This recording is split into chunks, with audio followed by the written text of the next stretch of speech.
Sekarang ni kita orang nak main cat-cat, cat-cat di baju. Okey. Okey, jom kita dah gelik-gelik dekat kotoran dulu. Dan kita gelik pula dekat baju. Seronoknya. Buat lagi sekali lah. Dia warna tak cukup naik lagi. Ni baju baru ya. Baju baru ni. Bagi nampak benda tu berkesan tu, atau tak kita kena gunakan baju baru. Ya. Baru nampak. Jadi dia kena bersihkan balik, tapi kita nak bersihkan separuh je. So Kak Ferry akan buat border. Tanda border. Ya, itu Banco. Abang Roy. Ni, Noh menggunakan air suam Noh Ya, air suam bang. Okey. Air suam boleh, air tak suam pun boleh Abang Roy. Okey. Suam tak suam tu dia mengefekkan kecepatan je Ya, lah. itu sebenarnya. Okey, ni nak taruh dalam berapa skop? Bubuh je lah Abang Roy. Bubuh je. Sepatutnya dia punya formula dia satu skop satu gayung. Ya, Tadi betul. kita tak tahu dah berapa gayung Ni tu. rasa macam 2,5. 2,5. Okey, rasanya. 2,5 gayung. Okey. Okey.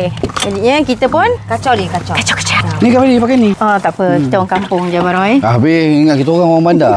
Kita orang kampung tapi urban. Okeylah, kita ikutlah orang kampung urban ni. Nak cuci baju. Okey? Belum apa dia tanggal. Mana? Kita letak. Dah. Wah! Baru Kita angkat letak. tanpa prop. Kita angkat je. Kita angkat. Cik, nampak tak? Hei, barang baik.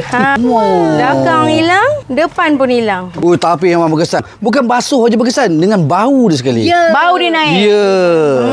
Dia tak ada bau macam menyakitkan hidung. Yang paling penting bersih macam bersih baru. macam baru.